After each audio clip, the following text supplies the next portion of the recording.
오늘은 마태복음 17장 14절에서 21절 말씀을 사용해서 귀신들의 아이의 고치심에 나타난 제자의 모습과 나라는 말씀을 가지고 은혜를 나누도록 하겠습니다. 예수님께서 변화산에서 산 사건에서 당신의 영광을 드러내신 것을 저는 다시 생각해 보았습니다. 예루살렘으로 가시는 것은 예수님께서 당신님의 십자가를 지시는 것입니다. 믿음은 하나님의 뜻대로 자신의 십자가를 지는 것입니다. 자신의 십자가를 지는 것은 목숨을 버리는 것이기도 합니다. 세상 사람들의 눈을 볼 때는 얼마나 많이 있겠습니까? 세상 사람들의 눈을 볼 때는 좋은 것이 많이 있을 수밖에 없습니다. 그것을 놓지 않고자 하는 것이 사람의 모습인 것입니다. 이번 나라의 어려움을 보아도 어떠합니까? 끝까지 자신을 것을 많이 누르고자 하는 것을 볼 수 있습니다. 그리스도인이 믿음의 눈을 볼 때는 모두 사라지는 것이지만 영원한 생명으로 다시 하나님께서 살려주실 것을 믿는 것입니다. 이것이 바로 예수님께서 변화산에서 보여주신 사건입니다. 자신들이 부인하고 십자가를 지는 것은 예수님께서 보여주신 예수님의 강체가 우리에게도 있다는 것을 분명히 하시고 있는 것입니다. 예수님은 변화산에 베드로와 야고보, 요한을 데리고 가셨습니다. 제자들은 그곳에서 육체를 입은 모습으로 예수님의 신적인 강체를 경험한 것입니다. 하나님께서는 그의 말을 들으라라고 하셨습니다. 예수의 말을 들으라는 것은 고난과 죽음의 길을 함께 동행하라는 것입니다. 예수님께서 예루살렘으로 가야 하는지를 말해준 것을 다시 들음으로 확인시켜 준 것입니다. 이스라엘이 그토록 기다리던 메시아가 오시기 전 엘리야가 와서 주의 길을 예비하라는 예언의 말씀이 세례 요한에게서 이루어진 것을 깨닫는 것입니다. 더욱 예수님의 고난과 죽음으로 더 가까이 가고 있다는 것이기도 합니다. 우리도 삶을 살아간다는 것은 고난의 길을 가지만 결국 승리의 길인데 결국 그것은 죽음이죠. 그 죽음은 승리라는 것입니다. 그것은 바로 영광이 있다는 것입니다. 기뻐하는 교회는 그리스도와 함께 십자가의 고난의 길에 함께 하는 성도라고 믿습니다. 자신을 부인하고 십자가를 감당하면서 순종과 복종을 하는 기도를 하면서 세상과 타협을 하지 아니하는 모습으로 가야 합니다. 그 길은 예수님께서 가실 때 비웃음과 죽음의 고통이 있었던 것입니다. 하지만 결국 승리가 있었으므로 우리는 믿음을 통하여 알고 있습니다. 이것이야말로 우리에게는 궁극적인 승리인 것입니다. 그 승리는 교회를 창설하여 세우심으로 존귀와 영광이 있는 것입니다. 우리에게는 늘 하나님께서 예수 그리스도를 보내어 승리를 이루시고 존귀와 영광을 보여 교회를 세우심으로 우리에게도 같이 교회로서 존귀와 영광이 있는 것입니다. 바로 존귀와 영광을 통해서 우리를 통하여 삼위 되신 하나님께서 영광을 받으시는 것입니다. 고난을 받고 죽는 것을 두려워하지 마시고 상급이라는 것을 생각하시면 당연히 기도해야 되는 것입니다. 오늘 변화산에서 내려오신 후 귀신들의 아이의 고치심이라는 강설로 삼위 하나님께서 주시는 말씀을 통하여 풍성한 은혜를 나누도록 하겠습니다.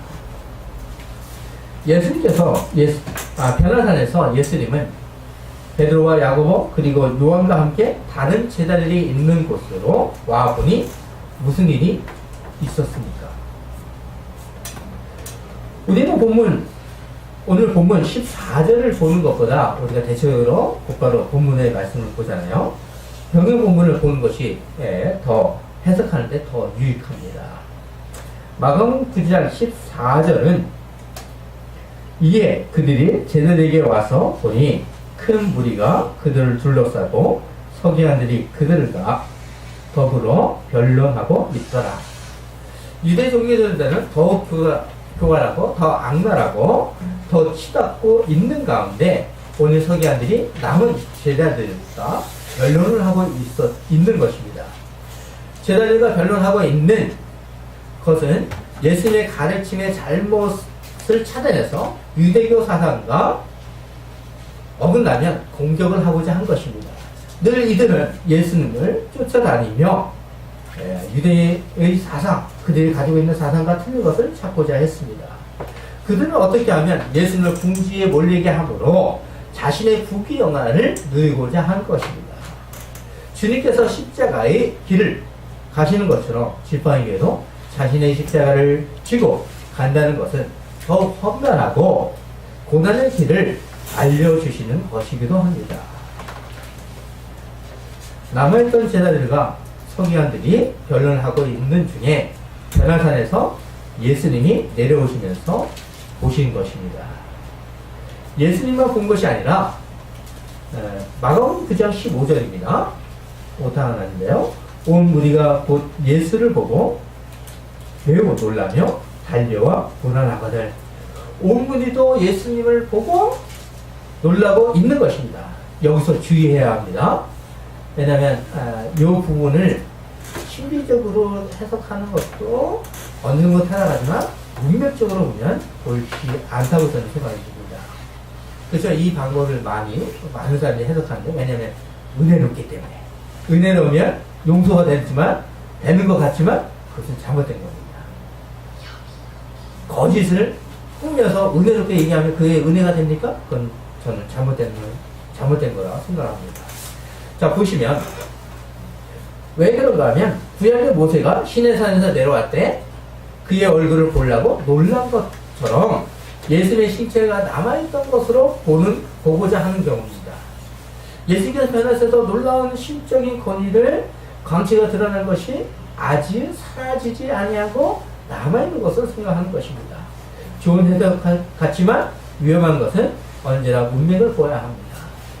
예수님은 변화산에서 내려오실 때 9절에서 오늘 지난주의 본문이죠. 9절에서 그들이 산에서 내려올 때에 예수께서 경고하시되 인자가 죽은 자 가운데서 살아날 때까지를 본 것을 아무에도 잊지 말라고 하신 것을 보아야 합니다.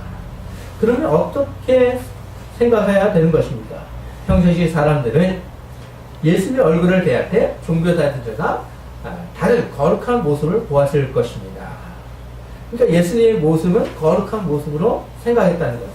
그러니까 강치적인 신비가 아니라 예수님이 내려올 때 변론을 막 하고 했을 때 예수님이 딱 나왔을 때 놀랄 수밖에 없는 것입니다. 아, 이제 뭔가 이루어지겠구나. 사건이 뭔가 이루어지겠구나. 이렇게 봐야 되는 거죠. 예수님의 강치를 받을 때는 사람들이 두려웠고 떨고 얼굴을 가렸을 것입니다. 바로 모세가 내려왔을 때 그런 모습이거든요. 그렇기 때문에 이것을 신비적으로 해석한다면 은혜로울 것 같지만 이것은 좀 난해하다. 이것은 좀 어려운 해석이다. 이것은 저는 또 잘못된 해석이라고 생각을 합니다. 바로 그때 오늘 본문 14절을 보십시오. 그들이 무리에게 이르매 한 사람이 예수께 와서 꿇어 엎드려 이르되 자신의 아이가 고칠 수 없는 고통이 있다는 것을 무릎을 꿇어 엎드려 구하는 것입니다. 바로 이것이야말로 예수님이 나타났을 때 놀랄 수밖에 없고 뭔가 정말 사건이 일어나고 치유할 수 있겠다라는 사람들의 관심이 있고 예수님의 말씀이 무엇이라고 얘기할까? 그것을 중급거릴 수밖에 없습니다. 그리고 변론에 대한 해답을 찾을 수밖에 없을 것입니다. 귀신이 들어있는 아들의 아버지의 말을 들어보십시오. 15절입니다. 주여 내 아들을 불쌍히 여기소서. 그가 간질로 심히 고생하여 자주 불에도 넘어지며 물에도 넘어지는 지라라고 하면서 주여라고 합니다. 그냥 우리는 오해해서 여기서 오해하지 말 것은 주여라고 사용하는 것은 신적인 하나님의 아들이라는 주여의 표현이 아닙니다. 자꾸 주여라고 해서 신적인 표현으로서 이렇게 사용했다라고 하지만 잘못된 것입니다. 주라고 부르면 연약한 아들을 의롭고 존경받고 있는 예수님이 고쳐주신 것에 대한 존경의 표시로서 주라고 부르는 것입니다. 주라고 부르는 것은 예수님께서 자신의 아들을 불쌍히 여기시고 고쳐줄 것을 더욱 확신하는 것이죠. 이것에 대한 믿음에 대한 표현인 것입니다. 병에 걸려있는 아들을 위해서 아버지는 예수님을 주라고 하면서 간질에 걸린 것을 설명을 합니다. 참 근데 난해하죠. 간질은 성경에서 오직 여기서만 나온다는 거예요. 병행복음은 마가복음과 누가복음에 나오지 않습니다. 이렇게 기록하지 않고 간질이라고 마태복음에서만 기록을 하고 있습니다. 마가복음 17장은 무리 중 하나가 대답하되 선생님 말 못하는 귀신 들린 내 아들을 선생님께 데려왔나이다 라고 기록합니다. 그리고 25절은 그 더러운 귀신을 꾸짖어 이르되 말 못하고 못 듣는 귀신아 라고 하시므로 그 아이는 벙어리와 말 못하는 것임을 알 수 있습니다. 그러면 왜 마태는 간질이라고 한 것인가 라는 것입니다. 간질과 같은 증상은 잠시 의식을 잃고 발작하는 외부죠. 증상이 간질과 유사한 것으로 귀신의 아이를 사로잡아 괴롭히는 영적 차원의 질병인 것입니다. 저도 군대에 있을 때 PS병이 이런 간질 환자였거든요. 마치 이런 모습입니다. 정말 거품 물고 쓰러지고 정말 자신의 몸을 해합니다. 그거 뒹굴립니다. 근데 아무도 그것을 제지를 할 수가 없어요. 힘이 더욱더 강하기 때문에. 그렇지만 어느 순간인가 다시 회복되어지는 것을 볼 수 있었습니다. 마치 이것이 귀신 들린 모습이 간질과 같아서 이렇게 마태복음을 변할 때 간질을 기록한 것으로 우리가 생각이 됩니다. 언어상으로는 마태복음에는 문자적으로 이것을 들어가 보면 달빛에 홀리다 라는 뜻을 가지고 있어요. 유대인들은 정신 이상 증세가 달에 차고 기우는 현상에 영향을 받아 나타나는 많은 나라들의 민간 신앙에 영향을 받은 것으로 생각됩니다. 어린아이가 귀신에 들린 것은 어려움과 고통을 수반하는 것을 우리는 잘 보여주는 것이라 생각됩니다. 예수님 앞에 고하기 전에 귀신에 들리는 아버지는 제자들에게 먼저 보여주었습니다. 왜냐하면 예수님의 소문을 듣고 찾아왔을 때 제자들이 있었기 때문이죠. 16절을 보시면 내가 주의 제자들에게 데리고 왔으나 능히 고치지 못하더이다. 제자들은 병을 고치지 못한 것입니다. 얼마나 마음이 상심되겠습니까? 아버지의 입장에서 볼 때 예수님이 다가오고 있다는 것은 더욱 간절한 것입니다. 저라도 간절할 수밖에 없습니다.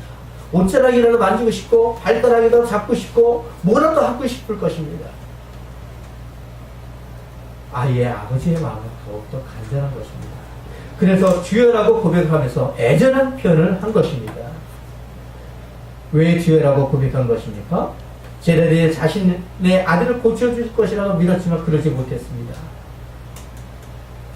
그로 인하여 예수님이 오는 것을 보고 주여라고 한 것입니다.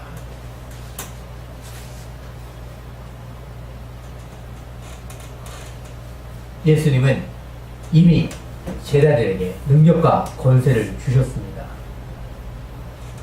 마태복음 10장 1절에서 우리는 볼 필요성이 있습니다.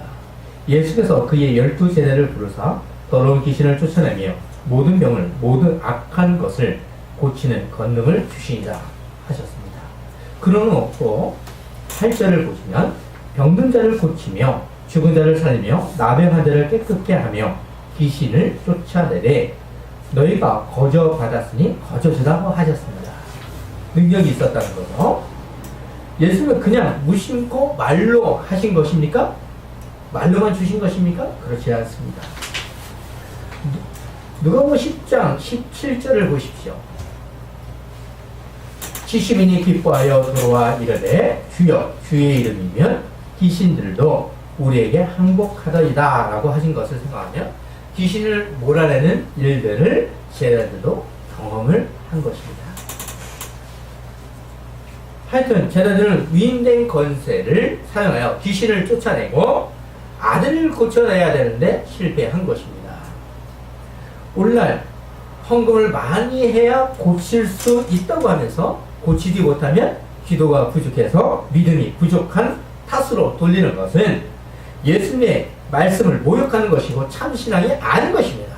여기다 더 못하면 일천만제를 생각해서 잘못된 것을 가르쳐주고 그것이 이루어지지 않으면 어떠합니까? 믿음이 부족해서 기도가 부족해서 이렇게 탓을 하면 그것은 거짓 목회자인 것입니다.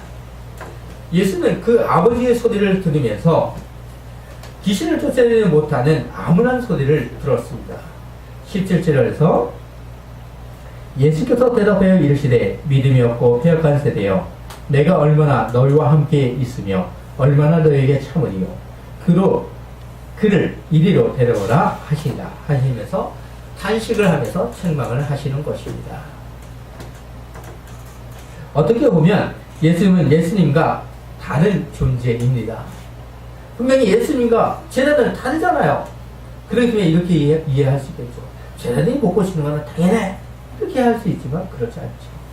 우리가 마태복음 10장과 누가복음을 읽어본 것처럼 이미 제자에게는 고칠 수 있는 힘이 있었다는 것입니다. 예수님의 탄식과 책망은 엉뚱한 말씀처럼 생각할 수 있습니다. 예수님의 탄식과 책망은 뜻이 있음을 알아야 합니다. 옥가는 곳에 쓰셨던 보통에는 뜻이 있다는 뜻처럼 예수님의 책망에는 뜻이 있었던 것입니다.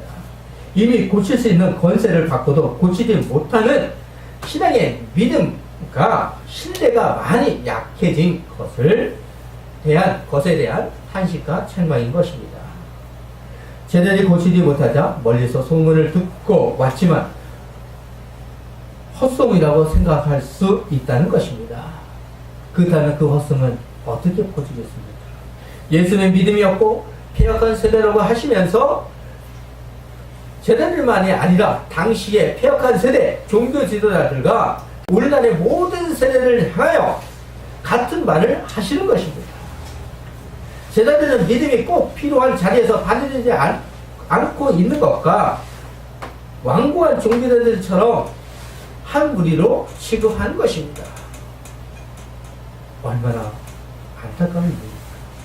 이미 예수님의 제자들은 능력과 권세를 위임받은 것으로 사용해야 하지만 충분한 믿음을 갖고 있지 않다는 것에 대한 책망인 것입니다.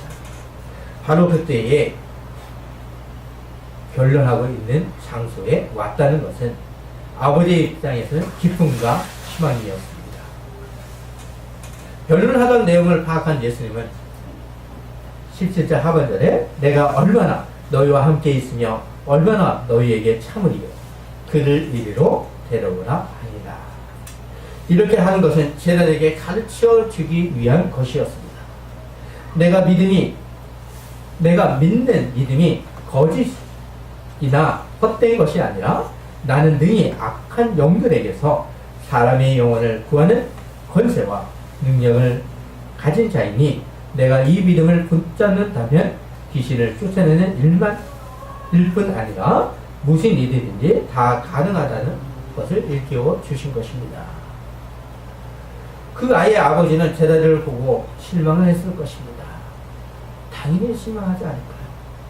저 같아도 실망했을 것입니다. 화를 낼 것입니다. 분통을 했을 것입니다. 어떻게 보면 손가락질도 하고 더하면 욕설과 주먹질도 했을지도 모르겠습니다. 하지만 더욱 예수님을 보고 간절한 마음을 골라달라고 하는 간청을 하고 있습니다. 제자들도 아버지와 같은 마음으로 예수님이 주신 능력과 권세를 사용해야 하지만 우리와 같은 연약한 마음을 들여다볼 수 있는 것입니다. 예수님은 믿음이 연약한 제자들에게 당신의 권세가 무엇인지를 다신하여 주십니다. 18절을 보시면 이에 예수께서 꾸짖으시니 귀신이 나가고 아이가 그때부터 나으니라. 성경에서 모든 병을 귀신으로 인한 것임을 말하지는 아니합니다. 하지만 오늘 본문에서는 귀신으로 인한 것임을 분명히 하고 있습니다. 귀신 들린 그 아이에 향해서 예수님은 당신의 능력과 권세로 메시아이심을 분명히 하신 것입니다. 제자들도 예수님이 위임하여 주신 능력과 권세를 사용할 수 있는 믿음이 있어야 하는 것입니다. 예수님처럼 제자들도 눈에 보이지 아니하는 귀신도, 손으로 만질 수 없는 귀신도, 간질처럼 정신을 잃고 바닥에 누워 뒹구는 귀신도 위임받은 능력과 권세로 꾸짖으며 고칠 수 있었던 것입니다. 예수님은 제자들에게 귀신에 사로잡혀 있는 아이를 실제로 고치심으로 능력과 권세가 무엇인가를 알려주시는 것입니다. 다만 예수님의 능력과 권세를 믿고 신뢰하는 것이야말로 바로 믿음인 것입니다.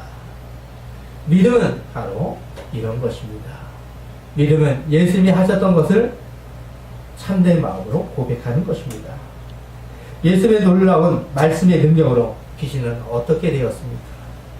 마가복음 9장 26절과 27절에서는 오늘 본문에서는 그 표현이 잘 나타나지 않기 때문에 마가복음을 보도록 하겠습니다. 귀신이 소리 지르며 아이로 심히 경련을 일으키게 하고 나가니 그 아이가 죽은 것 같이 되어 많은 사람이 말하기를 죽었다 하나 예수께서 그 손을 잡아 일으키시니 이에 일어서니라. 귀신을 소리를 치며 경련을 일으키고 나갔습니다. 사람들은 아이가 죽은 것처럼 보였습니다. 제자들도 분명히 보았습니다. 아이의 모습을. 바로 그때에 예수는 아이의 손을 잡고 일어서게 하심으로 당신의 권세를 드러내어 내신 것입니다. 우리는 이럴 때 이것에만 맞춰서 예수님 놀랐습니다 이렇게만 생각할 것입니다. 그 이면에 더 중요한 것을 생각해야 되는 것입니다. 오늘의 본문을 잘못 이해하다가는 이 초점에 너무나 맞추다 보면 은사주의로 너무나 빠질 수도 있습니다. 그렇게 언제나 늘 우리는 본문의 문맥을 보아야 하는 것입니다. 모든 것을 보았던 제자들은 19절을 보시면 이때에 제자들이 조용히 예수께 나와 이르되 우리는 어찌하여 쫓아내지 못하였나이까? 라고 질문을 하는 것입니다. 제자들은 이미 예수님으로부터 권세를 받았기 때문입니다.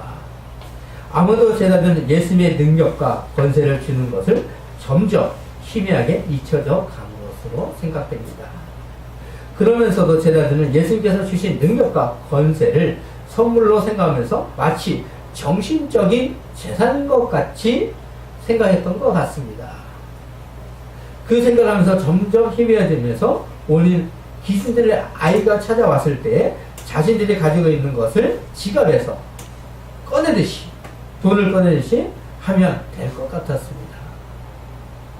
어떻게 보면 위임을 받았기 때문에 될 수 있었다고 생각할 수도 있을 것입니다. 은혜를 받으면 겸손해집니다. 자신의 것으로 생각해서는 안 될 것입니다. 지갑에서 돈을 꺼내듯이 사용했습니다. 이럴 때 위험한 것입니다. 하지만 예수님을 의지해야 하지만 정작 기도하지 않았던 것입니다. 자신이 할 수 있다고 생각했지만 감당할 수 없을 정도가 되어버린 것입니다. 그럴 때 변론이 일어난 것입니다. 그리고 아이 아버지는 헛소리라고 생각할 수도 있었던 것입니다.